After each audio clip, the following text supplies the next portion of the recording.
Hey, listen, if you don't want to be happier, please do not subscribe to this channel. But if you're interested in more joy, check out this clip. Before we dive into the whole fitness journey that you've been on, tell me about your spiritual journey, because I love your faith, and I've seen you grow in your faith through the years just by seeing you at Mass through the years. So you entered a beautiful marriage with a great Catholic woman. So tell me about your faith journey. What got you into this? You're not your average guy. Yeah, it's been an interesting journey. I tell people that I found my faith through what I think is the best way to find it, which was through intense suffering. My home life growing up was just very difficult. A lot of suffering, a lot of abuse, a lot of disease, and that's really what got me to the place of a question one morning before middle school, where I asked God, if this is all life has to offer, I don't really want any part of it. Life is just too hard. There's too much suffering. And that's really where it started. And then from there was just a complete opening of my heart to something more and a hope. And that's really what the gospel began to offer me, obviously, which was a hope and a reason through my suffering. So it was through the high school journey, just getting to know Jesus more intimately through that suffering, and seeing the reasons behind it, what it grew in me, how I grew through it, that led me eventually to seminary for 2 years, transferred from there to Franciscan. Where were you in seminary? I was at seminary in St. Paul, Minnesota. So I was studying for Denver, but it was a college seminary. Got it. Amazing experience of formation and just diving deep into my brokenness. And that's really where kind of the fitness came in, which we'll get to. So to Franciscan University, another fellow alumni. Yeah.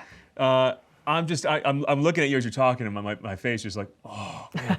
I'm so in awe of the beauty of grace when I hear a story like that, because most people who are atheists would tell you it's because I suffered. It's because of the problem of pain and suffering. You hit the bottom with pain and suffering, and it became a prayer of, please, God, tell me there's something more. Yeah. And he answered that prayer. Absolutely. I mean, that's the interesting thing with suffering, is that I tell people all the time, whether it's physical, spiritual, existential suffering, it can either make you bitter or it can make you better.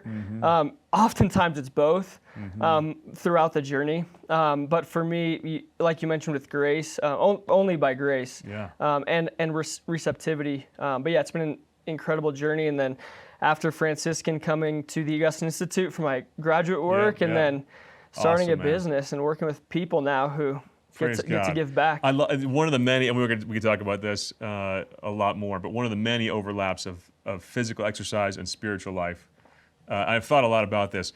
If God wants to create a part of your soul that's more beautiful, that stands out even more, he does it the same way that you build up your bicep. How? Resistance. Absolutely. You want to get that bigger, you hurt it. And not that God is this divine, pain inflictor, but he does create resistance with the hope that we're going to rise up to that. Yeah. What got you from, your spiritual life to? I think I remember you when you were small, Dakota. Yeah, I was extremely small. Yeah. Okay. So what developed that passion in you? Not just professionally with coaching, we'll get to that, but on a personal level, when was that ignited? And when did that go from, hey, this is a cool personal hobby, to, you're a professional athlete level with this. So tell me about that whole journey. Yeah, it's been a wild journey. When I entered high school, I was 4'11", 81 pounds. So I was about the size like a fifth grader. 81 pound college, high school freshman. Yeah. That's not a I fun wrestled experience. 103s. I never had to worry about cutting because I was so light, but I tell people, I was essentially a hobbit with less hairy feet. And my whole life, I've just been small. Say that again? I was essentially a hobbit with less hairy feet. That's good. Literally, though. My whole life, I was small. I was the smallest kid in my whole school my whole life. I was strong in high school, and I've always been athletic. I've always loved sports. But it was when I went to seminary, actually. We had a lot of time to pray, a lot of time to study, and there was a brand new $60 million workout facility. So I was like, you know what?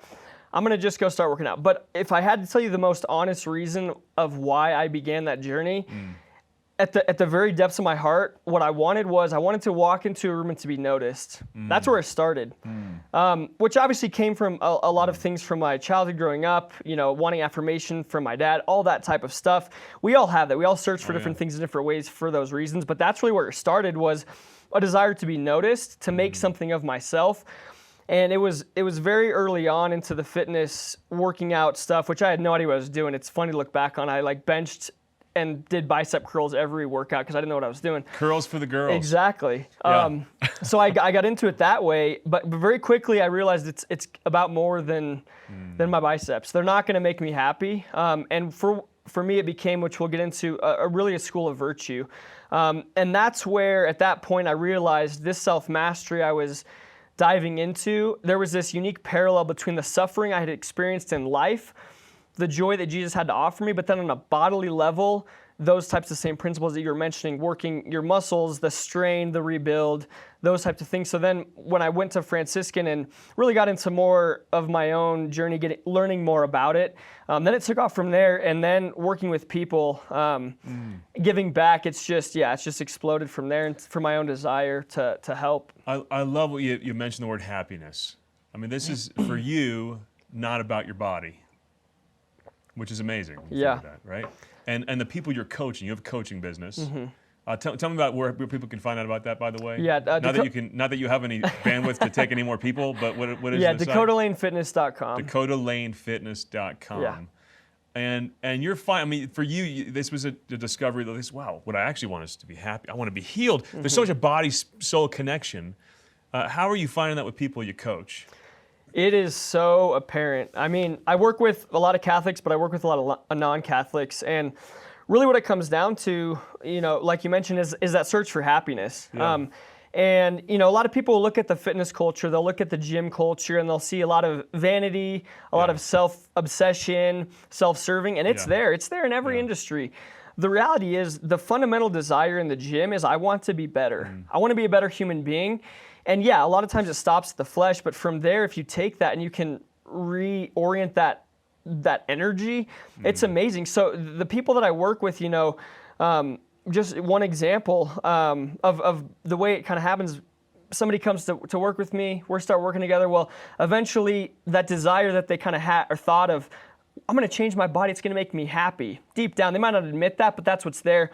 Right. You start to change your body, you realize it's not gonna bring me ultimate happiness. Yeah, there's and more. Another thing comes out. Somebody mentions to me offhand. The reason why I wanted to work with you is because I thought that it would make my husband like me more. And it's things like that. You just see the brokenness of the world, the brokenness of humanity, myself. The gym is really a place for us to just piece by piece begin to work ourselves back together through grace, that discipline, taking self-mastery over ourselves, not being like a leaf blown in the wind of our appetites.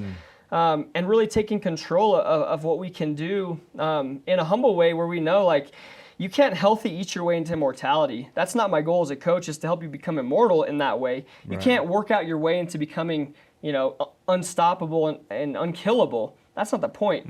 The point is everything else that goes along under the surface. Or hitting to those childhood wounds. I can't work out my way to getting the approval I wanted as a little kid.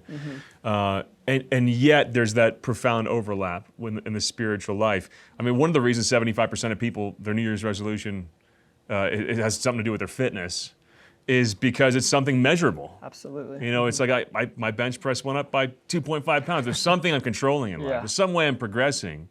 And then when you get people to see that this is part of the spiritual journey, that you can progress spiritually in the same way, you can light the fire there, man. Yeah. Well, that's the big thing for me. At the end of the day, discipline is great. Discipline, taking control over our will, that's great. But as I mentioned, the goal isn't to just become super disciplined. Like, what would it be if you just became a super disciplined person at the end of your life? Like, okay, you had a really clean bed your whole life. No, what is it for? At the end of the day, it's for love. That's really what it comes down to. Love, to will the good of another, takes free will. You have to make that choice. So the fact that when I'm disciplining my body, what is it for? Self-mastery, for self-gift. It has to lead to that, or else, yes, it can be about yourself. It can become very vain, but when you realize my life is meant to be laid down for others, I see it all the time happen. Moms become better moms. Husbands become better husbands. Workers become better workers through the simple, journey of our natural progression, taking that control over ourselves to lay yourself down. It's about self-mastery, so that you can become self-gift. I love that distinction, because the Catholic moral life, the Christian path, can become moralism, rigorism, if it's not guided by and turned out of itself by love. Did you like that clip? Be sure to click subscribe so you never miss out on our great content that's going to help you live life to the full.